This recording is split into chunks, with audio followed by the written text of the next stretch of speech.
afternoon, everybody. It's great to see so many of you here for this topic. I'm Deb Carver. I'm the Dean of Libraries here at the University of Oregon. And welcome to our event that's part of the university's year-long Year of the Book, which is a series of programs highlighting the past, present, and future of the book. Today, it is a great pleasure to introduce you to Don Etherington, who's practically a household name in library circles, and if I may, a bona fide legend in his time. Don has had truly an amazing career, going all the way back to the devastating flood in Florence in the 1960s, which I know many of you are familiar with.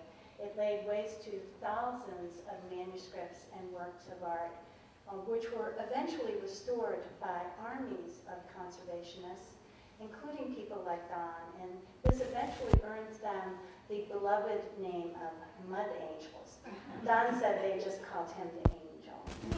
So since then, he's established programs at the Library of Congress, the University of Texas, and he's consulted with countless libraries in the United States and abroad. Don is currently the semi-retired president of Etherington Conservation Services in Greensboro, North Carolina, a company which provides book and paper conservation, as well as scanning and digitization services to libraries, historical societies, private institutions, and individuals. He's also the director of conservation for the American Academy of Bookbinding. And like most people who are very passionate about their work, he may be incapable of full retirement, I'm not sure. So let's think that Don is someone who believes that every book deserves to be saved, damn the costs. He's got a very pragmatic side as well.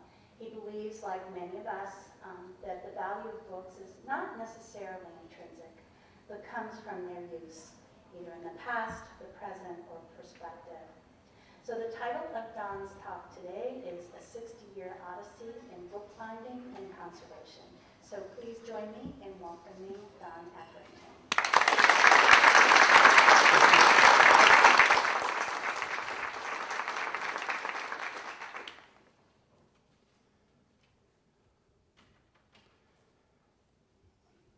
I would be happier if this was a book in front of me versus the computer.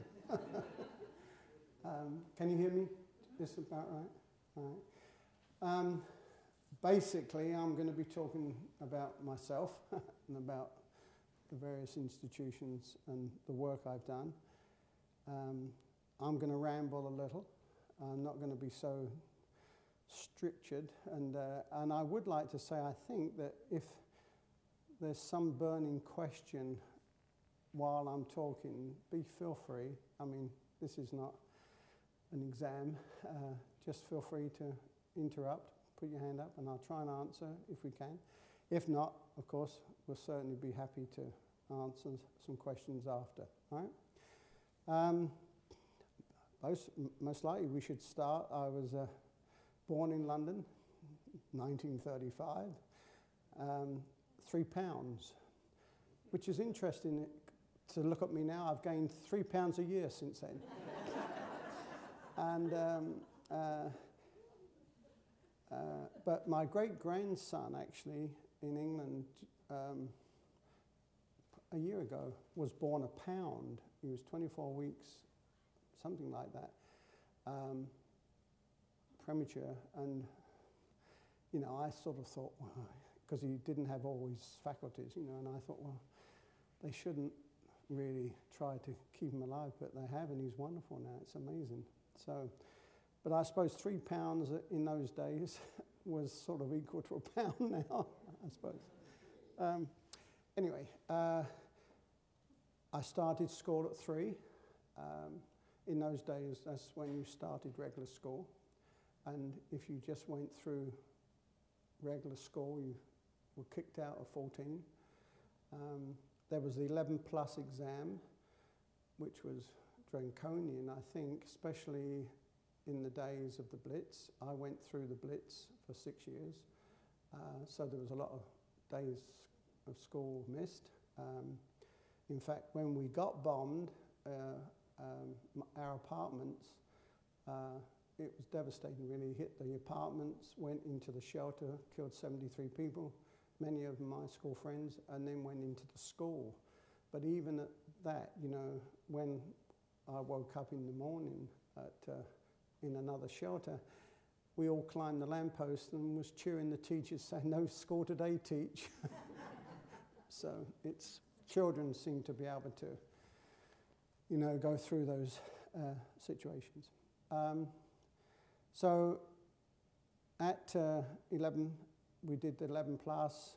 I got what they call a free pass, which means at 13, you're allowed to choose an academic or a technical training path. I applied at the Central School of Arts and Crafts, which was an amazing, is still an amazing institution that was sort of the bedrock of the arts and crafts movement. William Morris, Cockerell, all those people. And so I put down on a list that was given me 3 crafts, bookbinding, jewelry and engraving. I went for those 3 interviews at the Central School with the instructors. I showed them a portfolio of work I did, which was a decorative alphabet actually. And I got accepted for bookbinding. And there were 6 people, 6 spaces available. And there's many a time there's the question asked, how did you choose bookbinding? Well, I said it in the interview on the TV today. I haven't got a clue. I don't know what instigated me choosing bookbinding to this day. I wished I had an answer. I could even come up with a wrong answer or one that's lying if I could, but I can't come up with the real reason why I chose bookbinding. But interestingly, after the first day of being at the Central School, my first day at bookbinding, I just loved it. I don't know why. I said to myself, I love this, and I've loved it ever since for the last 60 years. So I feel very lucky about that. In those days too, they had an apprenticeship system, and after 3 years at the Central School, they find you a job, and mine was Harrison's and Sons, and you sign for a 7-year apprenticeship. I signed to work there for 7 years. My father signed 7 years to keep me in bed in food, and the owner of the company signs to keep you employed for 7 years. You go to the stationer's company. You go in front of all these old folk, which I have to be careful about now, talking about, and it's a very austere ceremony, and you know, a little 16-year-old boy walking up there, and you sign these documents, and after that, when you come out after 7 years, you become a freeman of the City of London. I'm going to change these slides a little bit if I can. I'm only showing this picture. This is a group of workers from St. Gothard's and Sutcliffe's, which are a famous bookbinding company, which has now been bought, by the way, by Shepherd's. But the gentleman in the middle, standing above the person with the cat, is George Freuen, and he was the teacher that I had at the Central School. He was the forwarder at St. Gothard's and Sutcliffe's for many years, but then he went into teaching. The cat. I think it's a cat.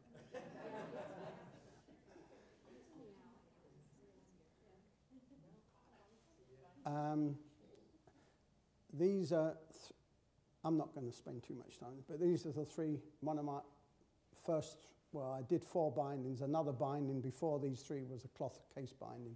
But these are my first bindings that I did when I was 13 and 14. the one in the vellum, the Reader's Encyclopedia, is the prize that I won for doing those two blue bindings. And so I then bound it in vellum and did the gold tooling. This is a binding that I did at 15 and was my first full leather binding. And when I was apprenticed as a finisher, which means they have you to do gold tooling. This is an interesting book, and I hadn't seen this book for 40 years, and I went back to London to the Central School to see if they had it, because I'm, you know, well, some of you know, I'm writing my autobiography. And I found this book, and I looked at the gold tooling and the quality of it. It was really good. I thought, boy, I can't even do that now because, you know, your eyes and that, but it was, even I was impressed by this binding. Now I think I'm going to go back and see if I can buy it. I don't know whether they'll let me, but anyway, that was my first full leather binding. This is an old print course of the Stationers' Hall. The Stationers' Hall was where printers, binders, everybody in the print trade was a member, and you had to really be a member to be able to function, certainly in the City of London. So it's a wonderful place, a lot of history, and I went back there on a trip with the Yale Associates a couple of years ago, and it was fun to go back. And I don't think the old guys that were sitting there before are there anymore. So that's the Stationers' Company, and as I say, after 7 years you go back, you get released from your commitment, your father gets released, the owner gets released, and then you become a freeman of the City of London, which means that I could, in fact, start a company and have apprentices of my own. Nothing like that happened, but it did give me the freedom to do that.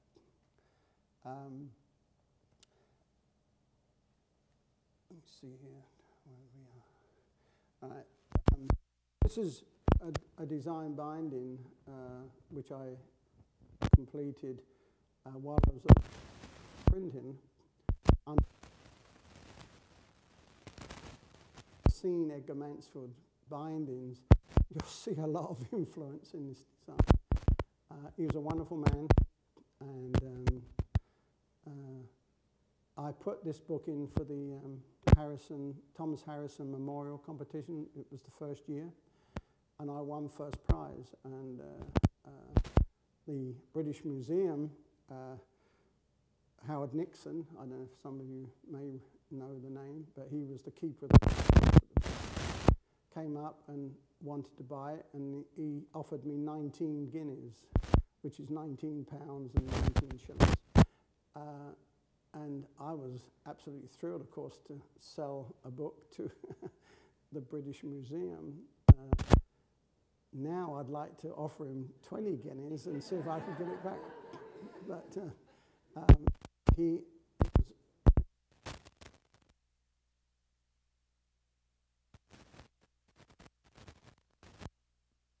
something like that.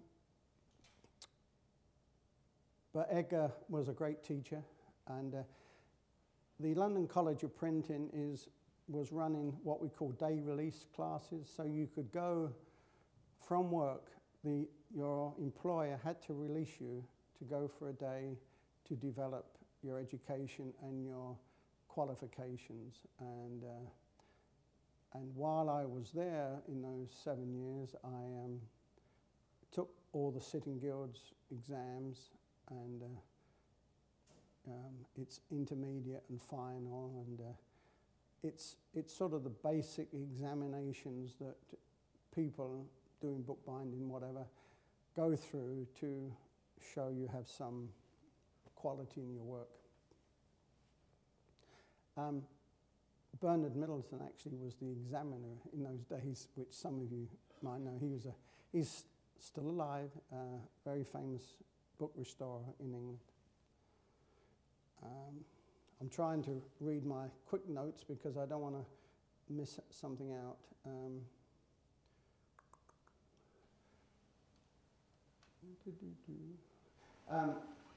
Because I met Howard Nixon at the opening, well, no, sorry, I didn't meet him at the opening, but I eventually met him when he purchased the book, and I asked him if he would help me develop skills at restoring books, and he told me to go off and buy a book from the vendors on the streets. You know, there was a lot of vendors in those days, Charing Cross Road and around the Strand. They would have a store with a lot of books on, and go and I'd buy one for $1, restore it, bring it to the British Museum, let him see it, and he would be like judging my work. And the idea being that at some point, if I was good enough, he would introduce me to rare book dealers and have that work. And it never actually came to that because in that process of being evaluated by Howard, Roger Powell, who was most likely the most famous and leading, I'm not going to say conservator because we didn't use the word conservator in those days, Roger Powell had just conserved the Book of Kells and in 1952 or something like that. And he had asked Howard Nixon if he knew of anybody that might be interested to come to work with him, with Roger. So Howard Nixon suggested that I meet with Roger. And so Roger's studio was in Hampshire, which is about 70 miles from London. So I went to visit Roger. It's always a funny story. When I first met him, he said, "What do you know about bookbinding?" And I said, "Everything." He proceeded to let me know that I didn't know a damn thing. And it was a wonderful education from a fine gentleman. This is a picture of Roger. I don't have too many, but this is one with Peter. They were in partnership at that time. And so I worked with Roger and Peter for a year officially as an employee, and then after the Florence flood, many other times. This is a funny little story about this. These are, I don't know if you've ever seen, this is a leather tube, if you like, with a lectern showing miniature books chained, all right? And each book, which is about half an inch in height, has got a watercolor that's done by Sheila Waters or Dorothy Cumpsty. Anyway, I was given not the chore, but the job to bind all the miniature books in leather. And then a guy called Edward Barnsley, who's most likely one of the most famous furniture craftsmen in the world, he made the lectern that goes up and down. And of course we made the leather tubes, and when you close it, you just put the top on and you push the lectern down. And if you've made it really well, if you pull the top off, it sucks up, by suction. And if it doesn't work, you just push it from underneath. But it was basically an advertising gimmick, if you like, for Roger and Peter's business. And they sold those for £25 in, say 1960, I think. Well, I lusted after one of these, and I've been wanting to buy one for many, many, many years. And this one came up for sale in, you remember the latest big sale of the book? The catalogue is about this thick, I think from Christie's. It was a beautiful catalogue. And lo and behold, they had this up for sale, and it was listed roughly about $800. So I sort of really got excited, and I said, "All right, I'll go up to $3,000 if to buy it." So I was on the phone while the bidding was going on. Well, it was only one bid, and it was already $3,000, and this was sold for $15,000. So I never had it. It's one of those moments when you wished you had a lot of money. Or another one of those moments. But they want, if anybody's got one here, you can make a good deal. So roughly about this time, we're now into, well, 1960 was about that time when they were made. I was hired by Southampton College of Art to run a new program, develop a new program at Southampton College of Art in bookbinding and design. So I left Roger and set up this new program. Was working there for a number of years when Florence flood happened. Peter, the partner of Roger that you saw, asked me if I would join the British team to help with the training of the Italian workers in Florence. And so this is a group of mainly English people, but not all English. In fact, the woman with the white blouse, that's Stella Patry, funny enough, who some of you may or may not know. And the woman next to her is Sheila Waters, the wife of Peter Waters, who sadly died. And I suppose the rationale for me to be here, because he asked me to come to Florence, and through that we got asked to come to the States. And anyway, this is the scene in the main reading room of the Biblioteca in Florence. The flood was 10 foot high. It was a lot different from some. The force of the water actually pushed all the books off the shelves because they were swollen, and then they just pushed everything out. So they went into the mud and the oil. It was oil-fired heat in there, and so you had a mixture of water, oil, and mud. Now we joke about the mud because the Arno and where the mud come from, it actually deacidified the books. It was very high in lime, and that, so it was the first mass deacidification. But anyway, there was more problems than that. But the oil was, I suppose, the biggest problem when they were mixed with the oil in the books. But there was about 400,000, I think, was the number. This is an interesting picture, and so you see a cover of a full leather binding off, and they're putting some wax or I don't know what, and you see at the back they're hanging on a line. The force of the water actually forced the leather cover off the binding. That shows you, it gives you some indication of the force of the water.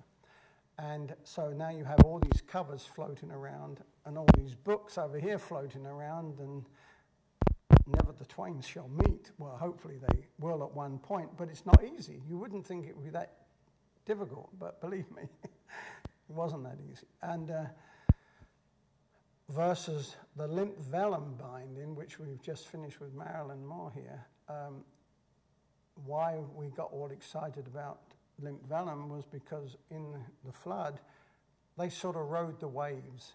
They seemed to, when the pressure, there was nothing to counter pressure, so they seemed to ride the waves.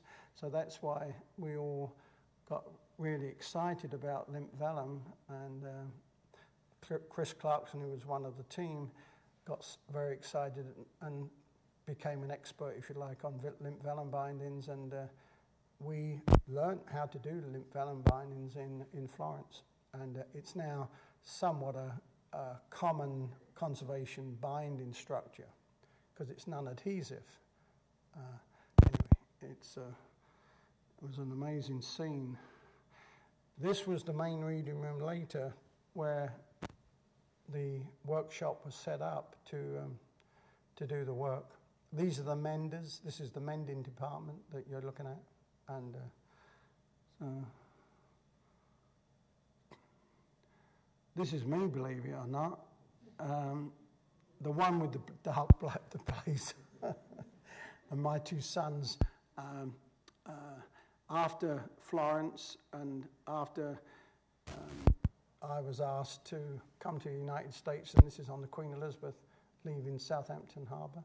And my oldest son, he became a professional soccer player for the Cosmos. Some of you may remember the Cosmos with Pelé and all those. And my younger son, he works for IBM. He's got a big job in Austin, Texas. So. And all right, so we're now at the Library of Congress. I'm there as the training officer, and we start to train newbies, if you like, because the old staff there it was a restoration department, and they were from the GPO, and basically their restoration in their eyes, and the Library of Congress's, was to laminate everything that once stuck down to the floor. So if you go to the Library of Congress, you'll see, even now, thousands of documents, Jefferson, Washington, letters, all laminated with cellulose acetate. They put them through the wringer, at 360 degrees, and it's just appalling. And so when we got there, Peter and I, the very first thing we wanted to do was to stop lamination. But you can't just stop lamination. You have people working there. You have these big equipment pieces. And so it wasn't so simple. So we came up with the concept of encapsulation, which I'm certain some of you know, some of you don't, but it's basically putting a document in between two sheets of polyester film and sealing the edges of the polyester film, not the document. So at any one time, you could take a pair of scissors and cut the polyester film and take the document out. Don't want to bore you with all that, but that's what encapsulation is. And we devised that very early on in 1970 because we had to come up with an alternative. We couldn't just say, stop all this lamination. So we'll go back to that in a couple of more slides, and then you'll see the encapsulation part. We also, in the first year of coming to the Library of Congress, we were training the staff, and we were doing projects, of course, for the housing, rehousing, and I designed the phase box, which they call the phase box, which meant the first phase in the treatment of the book. So we started with a project in the law library of 8,000 law books, were all in vellum. And they were all pretty much damaged. The Library of Congress had awful conditions. It was over 100 degrees in the summer, and 0 degrees in the winter. Zero humidity. It was just appalling. Anyway, they eventually got some air conditioning in there. But vellum, which is very hygroscopic, moves around, and they were all breaking down. And they were shelved just like a regular collection. So we said, well, if we're going to do this boxing, we want you to shelve by size. Now, any cataloguers in the room will shake their head and say, no way, Jose. They don't want to recatalogue. But we persuaded them, and so we had five sizes that we determined, and we shelved by size. Now, what we didn't know, by hindsight, it's wonderful education, but out of those 8,000 volumes, we actually, and that's got 3 thicknesses of card, each side, well, not each side, but in the box, so it makes the book thicker. We actually gained a range and a half of shelving. So if anybody talks about lack of space in the library, just think, well, maybe we could shelve by size. Now, I know that's not quite so simple as, but so it's not a totally lost cause, So we developed phase boxing. This is the phase boxing in the law library, and I'll just tell you a funny story about this. You see that railing in front of the shelves? Well, I'm a newbie, right, in Washington. I take a key to open one of those glass cases. And as I did so, this was in the winter, there was an awful arc of electricity out of that lock. I nearly backed over that bar into the offices below. I'd never experienced static electricity, because if you're in England, it's always wet, right? Well, it must be like here. It's always wet here, isn't it? So, anyway. It was scary. It was funny, but it was scary. This is a design binding of mine, which I did at the Library of Congress. It's Kelmscott Chaucer, and I really enjoyed that. And I don't want to go on, but it was nice to be able to do a design binding while I was at the Library of Congress. It took 6 weeks, solid work to do it, but we're now back to the encapsulation for people, because they might be interested. These are historical slides, or hysterical slides, whichever you want to call it. But this was accelerated aging of encapsulation. And we wanted to see what would happen, because we didn't know, and so you see the brown sheet, or the yellow sheet, and both of them are pretty yellow. It shows that the paper aged, but the polyester film did not. And also the tape didn't lose its adhesive power. So that made us feel pretty good, because we used tape in those early days. And we didn't have the sonic welder machine as we do now. This is the very first book that we encapsulated ever. This is the Thomas Jefferson copybook. It's a perfect candidate for encapsulation. You can see where the iron gall ink has eaten through, and as if you've seen this before, it just drops down to the next page, and then it just goes to the next page, and then you have like a Grand Canyon effect. This is the first book we ever encapsulated, and as you can see, it doesn't open very well. Well, because we didn't know that you take, instead of putting the two in the binding margin, instead of putting the two parts of the encapsulation in there, you take one, and then it makes it nice and flat. But, that's a learning curve. It's so anyway, and then this one shows that the original binding of the copybook, and then after they were encapsulated, you can see basically that it doubles the space. So as a learning curve, anything you encapsulate, you basically double the space. So not necessarily good for libraries, but if you shop by size, you might be able to do it. A lot of things happened at the Library of Congress, over those 10 years. One of them, which is an aside story, but just for fun. Most of you know about Watergate, right? We got a call from the FBI, and they asked me to train these 12 or 10 agents, I forget now, at the map division in Alexandria. We had these great big boards, and I trained these FBI guys in paper quality, text, printing technique, color, and we put all the shredded documents that were recovered from behind the Watergate offices, and we had these big bags, trash bags filled with all these shredded documents, and we taught these FBI guys to put them all together again. And we did them all. It's amazing to tell that, but remember, in those days you had a 1/4-inch strip. Well, now what do? I don't know if it's because of Watergate, but now you shred the document, you have a 1/4-inch square. So it's most likely impossible, practically, to put those documents back together again.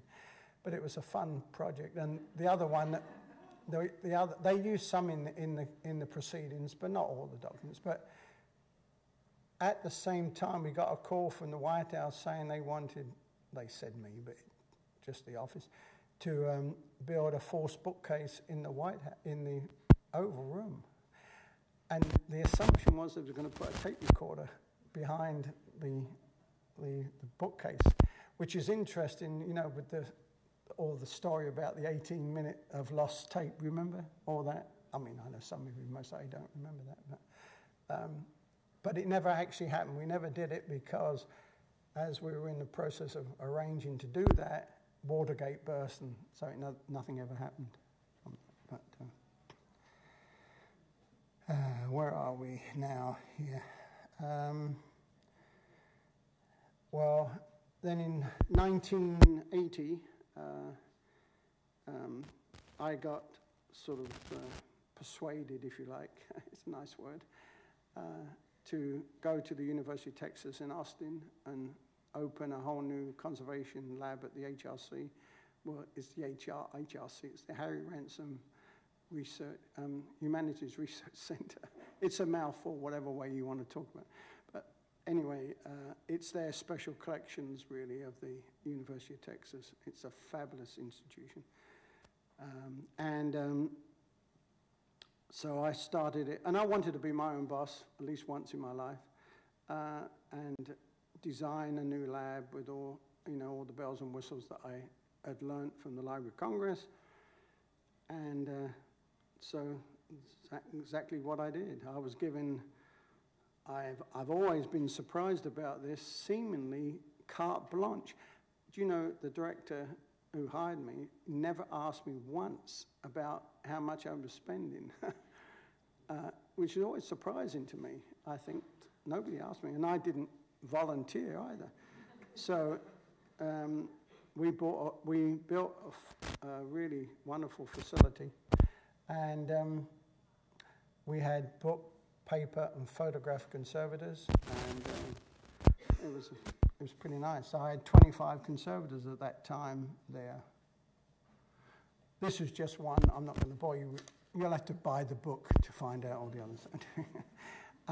This is the exhibit area, which I thought was a fun thing to do so that people coming to the university could see what conservation was all about. You know, so it was an informational area, and with pictures of people working, and it created an interest in conservation.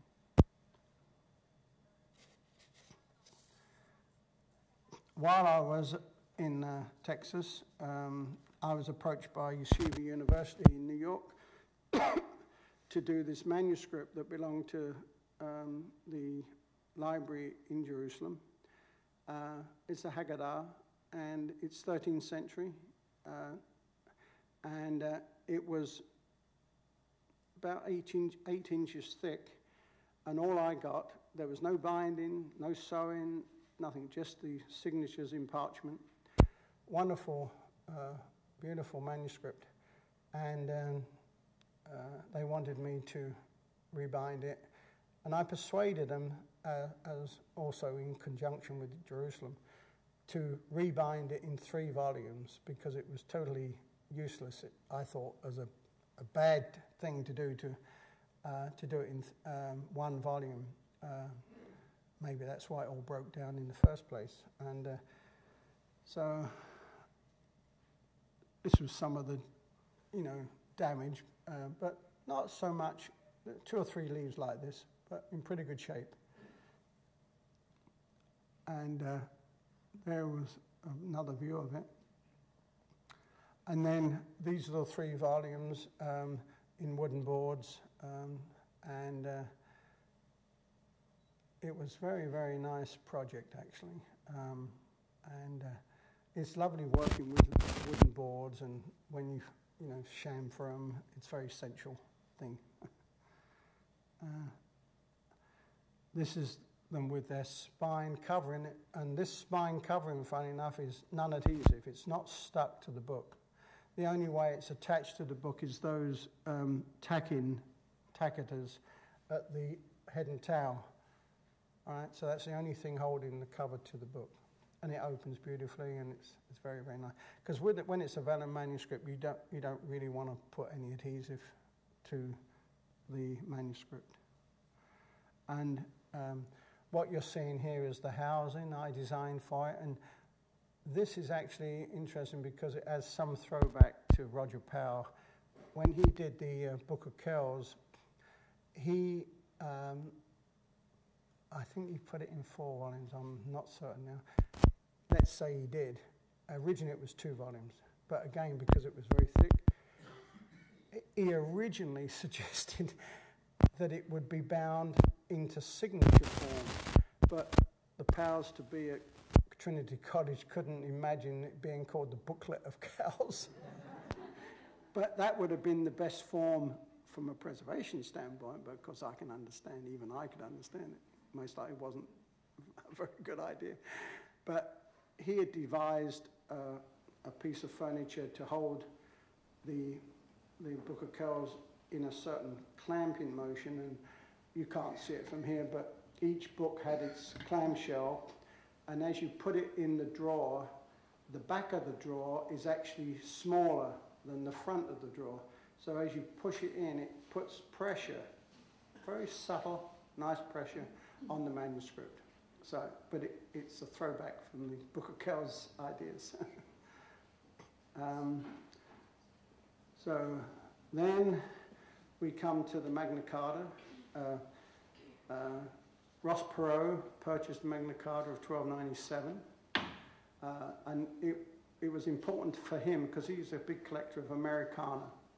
And the 1297 version was the one the Constitutional Fathers used to write the Constitution of the United States. So he bought it for 1.5 million, and they brought it to us to prepare for exhibit.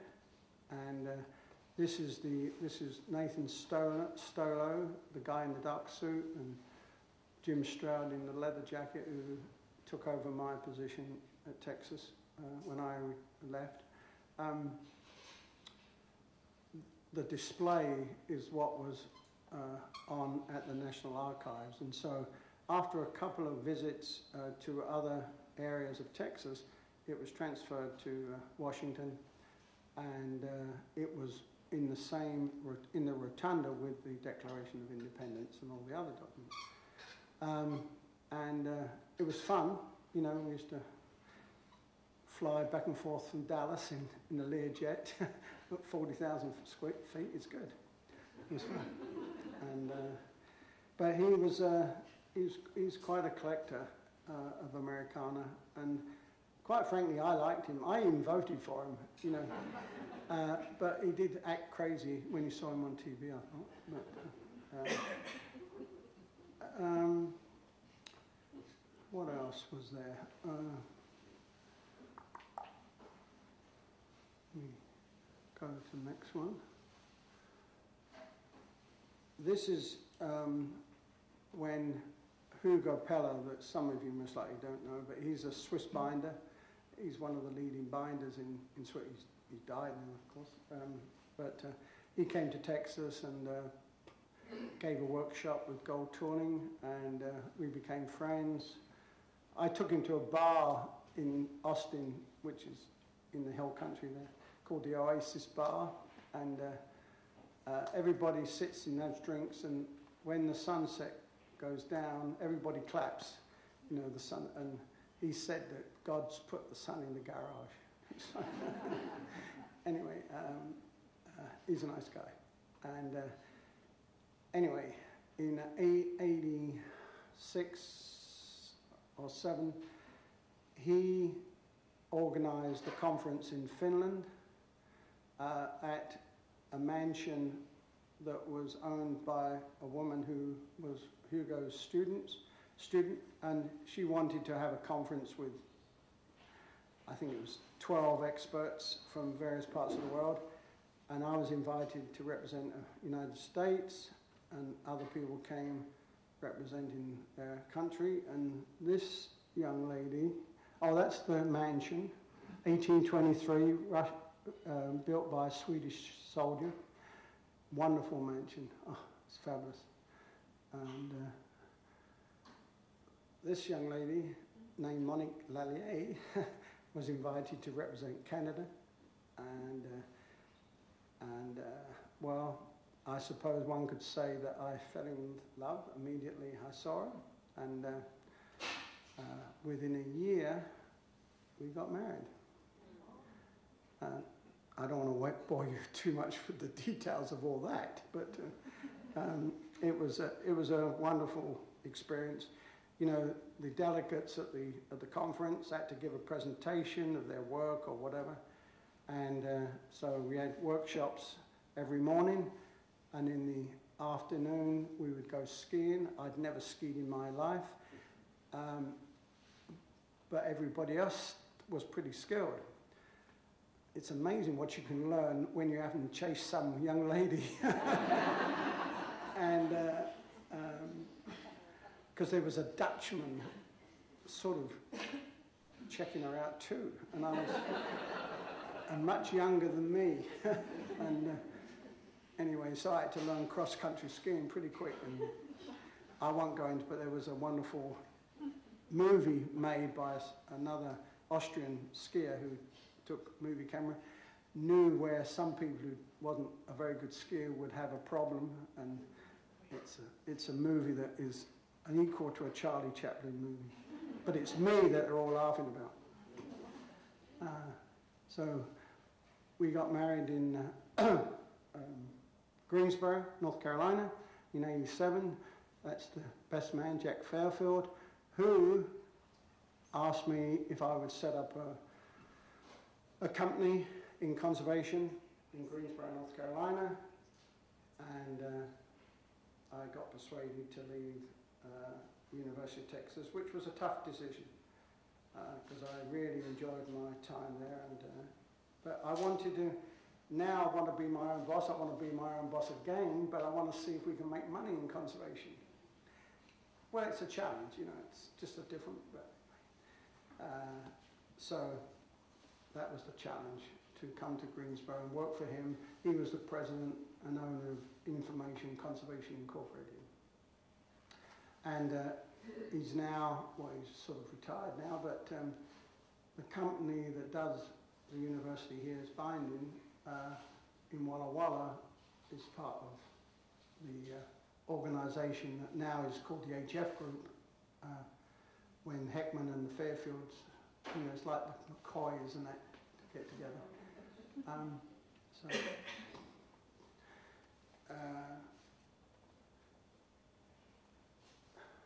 One of the first jobs, funny enough, when I arrived in Greensboro, was this job. This is the Puerto Rican Constitution, and they were celebrating 40 years, I think, and the document had been housed in the vault of the National Archives in Washington, and Puerto Rican politics is an interesting phenomenon. I'm not an expert, but they didn't seem to talk to one another. It's a bit like the current government here. They're not talking to one another. But anyway, I was given the chore of talking to both sides. And I can only say I was one of the first people that got them at the same table talking, because they all had to agree to get this document and display it in Puerto Rico. It's on vellum. There's 19 leaves printed on vellum, and they wanted to display it in the Hall of the People, which is a big circular room, large circular room, where the doors to the sea are open 24 hours a day, and on this side the doors are open to the traffic, because you know every Puerto Rican has 2 cars, and it's filled with, you know, pollution. So you have sea air and pollution coming in, but there's no way to control that room. There's no electricity in the middle of the room. So anyway, that was a challenge, and I don't want to bore you with all that, but I had to come up with a way of displaying these documents and keep them safe.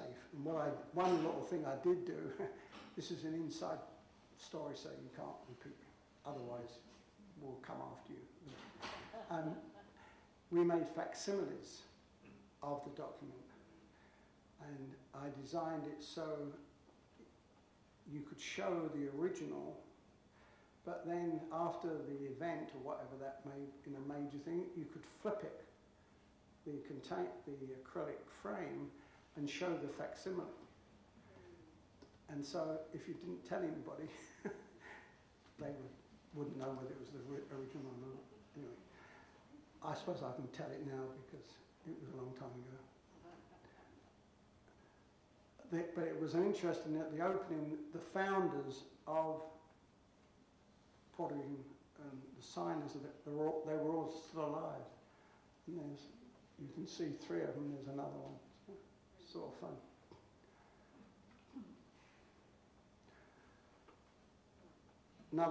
This is the Carolina Charter, Charles II. This is where people prior to us getting their hands on it, they oiled this document and it completely soaked it in leather dressing. And of course, this was the result of it. And so we had to try to remove it. And I took a long time. We couldn't remove it all, but it's a lot better. But it's still, it's not easy to get leather dressing out of parchment, let me tell you. And so that was a fun project. Just to break away from conservation for a second, this is a book that I bound for the Southern Methodist University. I won the first prize of the Helen de Goya triennial. You had to do a design on paper, and then if you were the winner, you were given $5,000 to bind the book. And so it was fun. One of my other interests is going to the Czech Republic. I don't know if anybody here has been to the Czech Republic. If you do and you're interested in books, you can visit Nelahozovice, which is a castle about 30 minutes outside Prague. And it's one of the castles owned by the Lobkowitz family, who were the leading family in from 16th century up to, well, I'm going to say now because some families are still alive, not the ones that were in the 16th century, but they were big patrons of Beethoven and Mozart, they had their own orchestra and played in Vienna, but they were the leading family. So they had this massive collection of materials. They had a library of 60,000 volumes, 40,000 manuscripts, 1,000 incunabula, 1,000 illuminated manuscripts. That's a lot, even for this country with a library. But it's absolutely the most staggering collection you'd ever see. They had illuminated manuscripts from 8th, 9th, 10th century.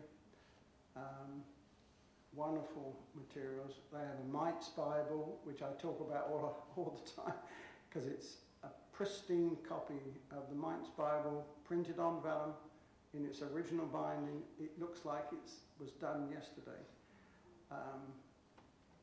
The only problem is they don't have any money. So they try to have tours, the museum, the castles are like museums, so, but it's a tough road to hoe. But I've been involved in one way or another, but you can't do it because I can't afford to keep going to the Czech Republic on my own dollar. But hopefully sometime maybe something will happen that we can get some funds in conservation there for the library. What you're seeing here is a group of students from a university in the Czech Republic that helped me. We restored this catalogue. This is the original catalogue, all written in, I'm going to say the 16th century, by hand, of the collection. And it was, so we restored, under my guidance, the bindings. So it was a fun project to do. Are we getting tired? Well, this is the last picture anyway, but this is an amazing thing. This is the Bill of Rights tour that was designed by Philip Morris. This was showing the Bill of Rights, of Virginia's Bill of Rights. And of course, you can imagine, if you think a little carefully about it, why are they doing that? Well, it was to say freedom of thought, freedom of choice. Don't get all hung up about smoking, right? I don't know that they said that, but there was indication of that. So they had hired myself for the document, and then they hired this company from Hollywood who designed all these sets and stuff like that, and special effects from Hollywood to come up with, show how to display the document. So if you ever saw this, you would go into this big arena that they built, like a big tent, and out from the ground was like, you know, what do you call, I've forgotten the god, but it rises up and you stand around the rim and look to see the document. Anyway, it was theatrical to say the least. But this is a wonderful thing.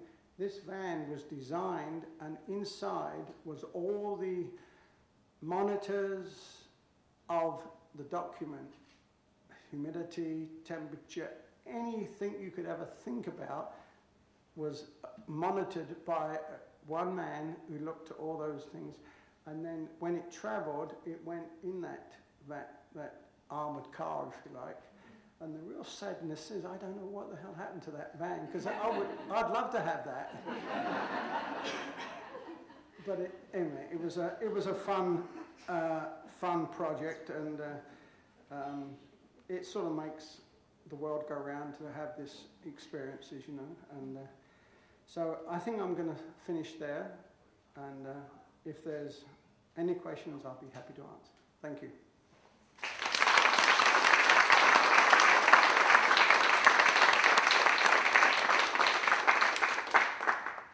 Any questions? Yes. What do you see the role of clasps in the future of wooden board binding? In wooden board? The role of clasps in wooden board binding, because a lot of the restored wooden board bindings have no clasps. I know, and if you can, you know, I don't really have a hang up on clasps particularly, but if you don't have them or you don't want to put them on, you know, these pressure boxes, like you saw, but it could be a box, you know, with, you know, Velcro attachments outside the box to put that little bit of pressure, because that was why the clasps were there.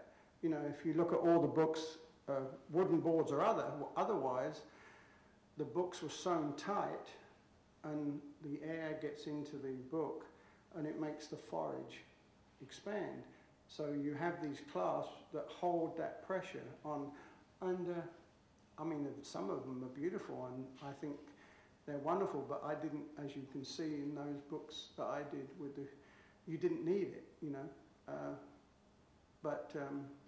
No, I don't have any real issue with clasps, except that there's other ways to maybe answer for the same reason that clasps were there, you know, in the first place.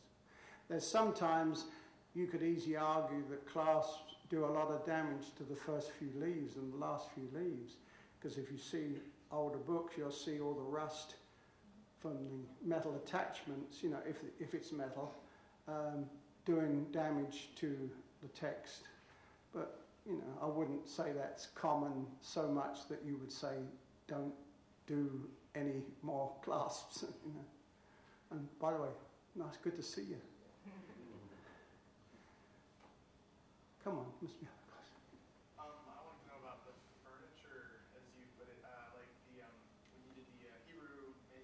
Right. Or even the one where you were displaying, I think you said it was Puerto Rico? Yes. Now, obviously you've been trained in bookbinding, but did they train you at some point about, like, furniture or, like, you know, how to make that sort of stuff? Who actually made that? Did you make it? Well, Did you actually... no, of course not. God, you get experts to do things. Right. The wooden box. Yeah. The wooden box was made by a very good wood craftsman. The display in Puerto Rico was done and built because it was marble and all that, and Lexan, which is a very thick material that you can't even send a bazooka through.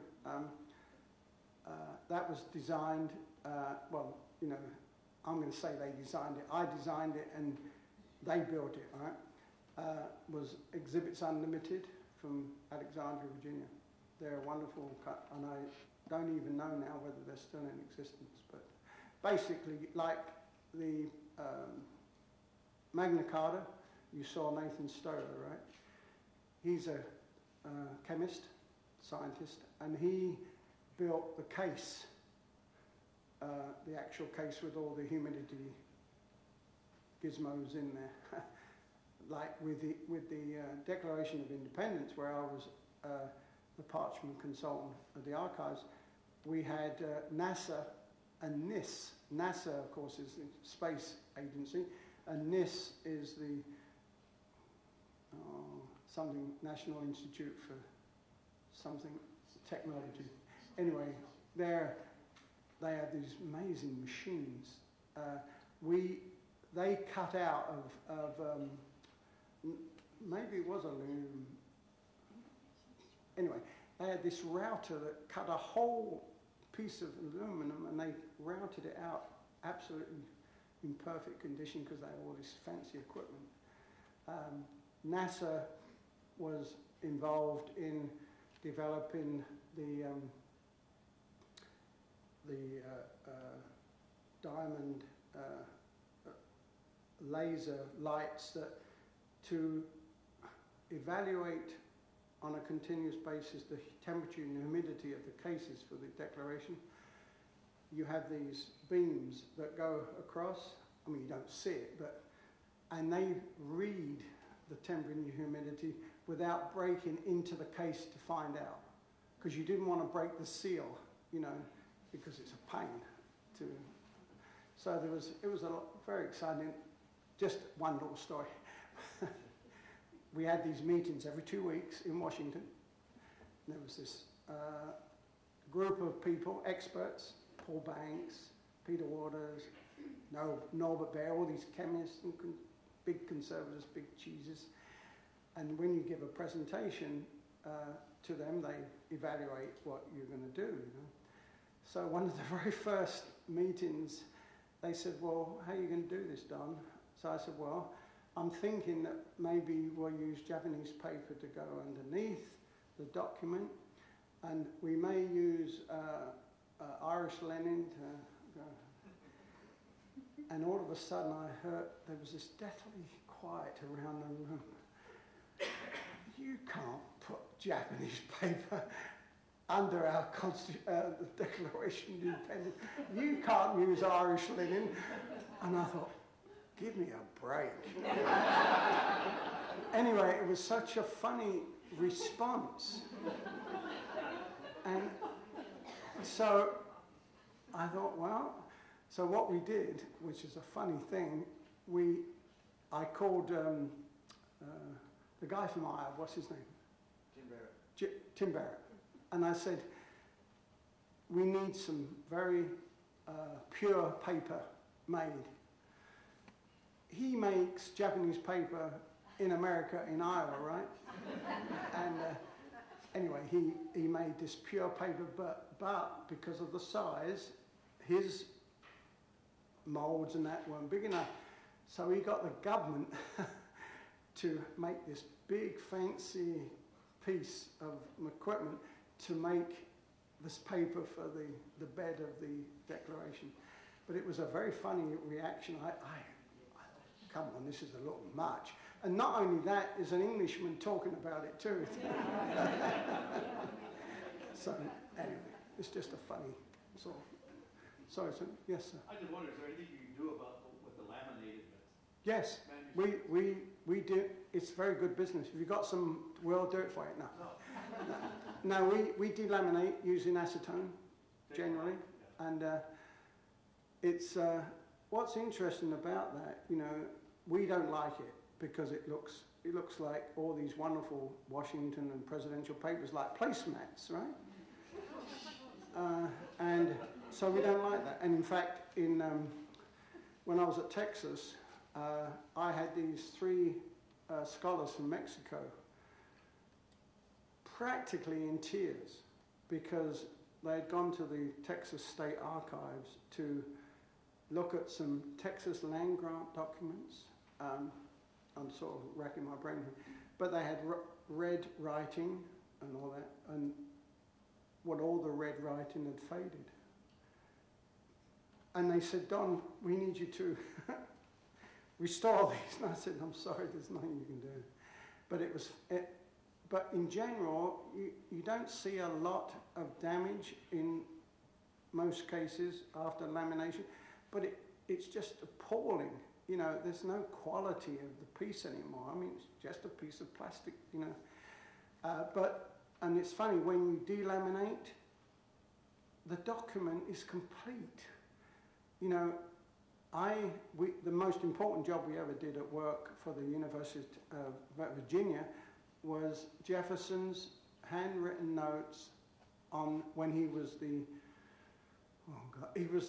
I'm going to say the chairman of the regents. He was the big cheese of the regents of Virginia, University of Virginia. And somebody, in their wisdom, had laminated every leaf in the manual or the journal with Thomas Jefferson's.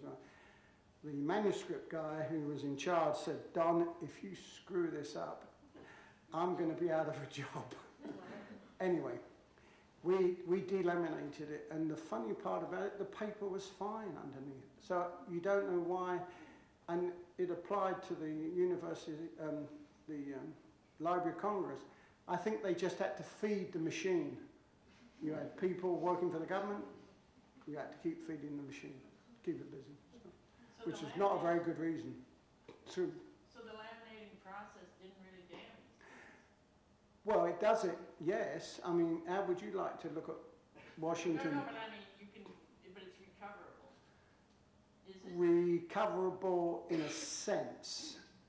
I don't want to get ever any indication that I'm saying that lamination's all right, because I'm an anti-laminator, totally.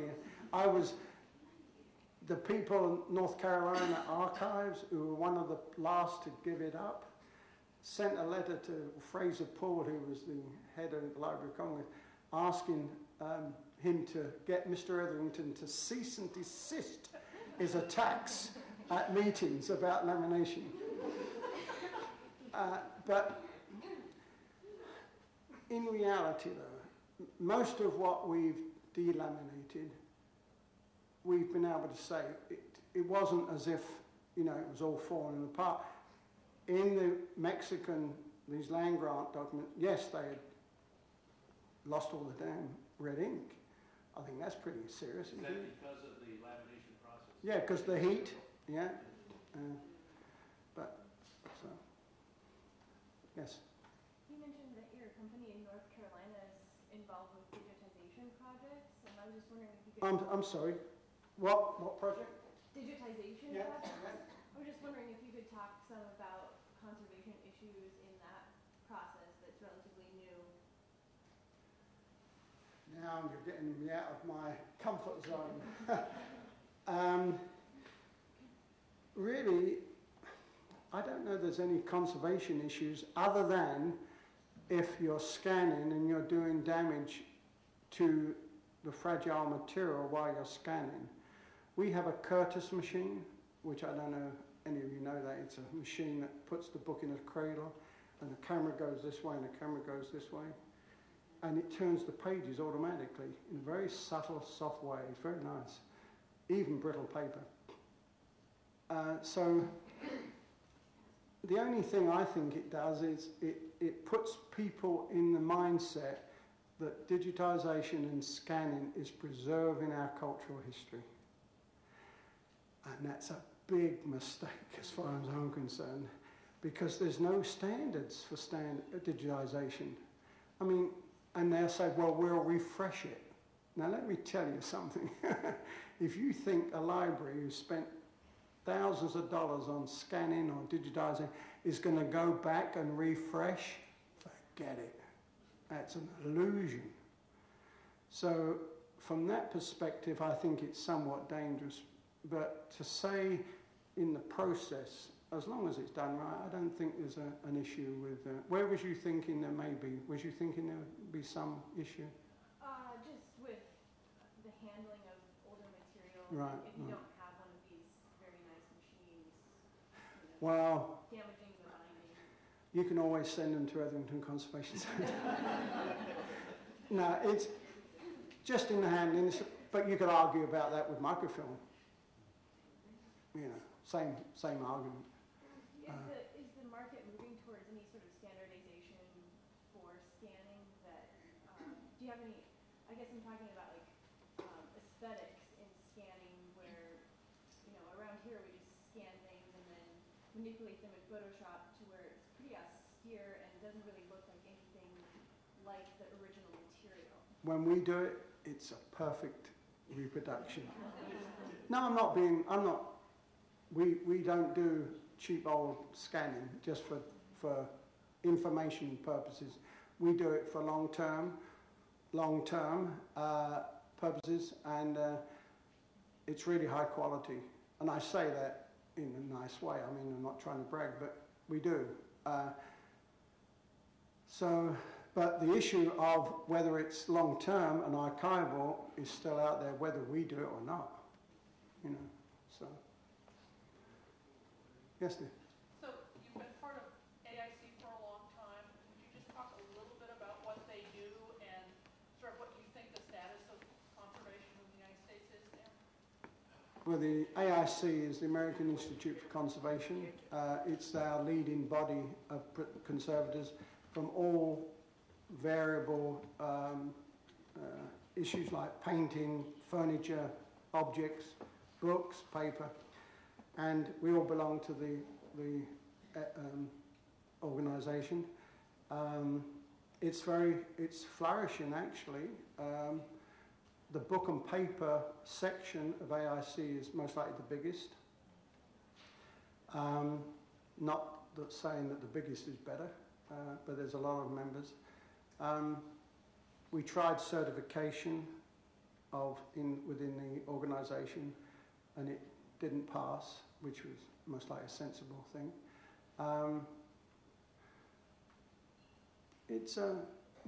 The only thing you can say is that the money for conservation is drying up rapidly, not just in books. Digitization is taking a lot of the budgets, and with the current economics, institutions can't afford conservation, and in a way it's nearly like a luxury. We don't perceive it as a luxury, of course, being a conservative, and we try to preserve the cultural heritage of this country, but it's serious. I mean, the funds, they're cutting down on some of the major funding agencies, their monies.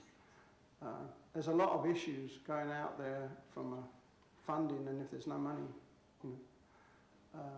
so we need the friends of the libraries to support conservation, whoever you are out there. But no, it's an issue. The incoming, new people coming into the profession through the graduate programs. There's 3 graduate programs in this country. They have, say, 10 a year in 3, so it's 30 new conservators. They don't have any graduate programs in books, but every other discipline they do. They're all coming in, but there's no jobs. So what do? They immediately put a shingle outside and set up private practice, and which is sort of dangerous because they haven't had an experience. So it's not the best picture in the world. The 80s were the good for us, for the book and paper people. Sorry, yes? Do you have any plans for the American Academy of Bookbinding to connect more with the AIC? No. American Academy of Bookbinding is an organisation I belong to, where we have courses, and some of the people like Marilyn here and Sophia here has attended, and we offer these programs, but again, they're not easy to fill because the cost and institutions can't support the people going. The people themselves can't afford it because their work is low, and so I'm not trying to be so pessimistic. I can't be that way, but it's a truism. For the very first time in our business, 22 years I've been in business, we've had to start thinking about maybe giving some of the conservators short time. Now, we've never done that, ever. And so it's illustrative of the economic situation. So, are we done? Oh, sorry, Jim. I missed the first part, I'm sorry, but you must have talked about your time with Roger Powell. Yeah? Did you? One of my favorite parts is him talking about how he used to make ends meet by making the gold-tooled leather napkin rings. Yeah? Did you mention that? No, I didn't actually, but I've done I'm not going to say thousands, but hundreds. The tube, the paper tube that you get stuff, well, you take that tube and you cut it up into say 1 inch or 1 1/4 inch widths, and then you sand it and cover it in leather, and then you put it on a smaller tube, and that's when you do the tooling, and you can turn it. We did a lot of those. I think that's interesting because look at the caliber of his work, and him and his apprentices had to make lots of gold-tooled leather napkin rings to make ends meet. He said he really couldn't make any money doing the Book of Kells and all that stuff. It wasn't really big money by the time he did all the documentation and finding out and all that. So, well, the young lady who interviewed me for the television, she said, what's the qualities? And I said, well, one of them is not to think you're going to be rich doing conservation. And that's a big, but if you love the work, so what? If you can be happy doing what you're doing for 60 years, I think that's worth a lot of money. So, anyway, thank you guys. I'm sorry we've done all this.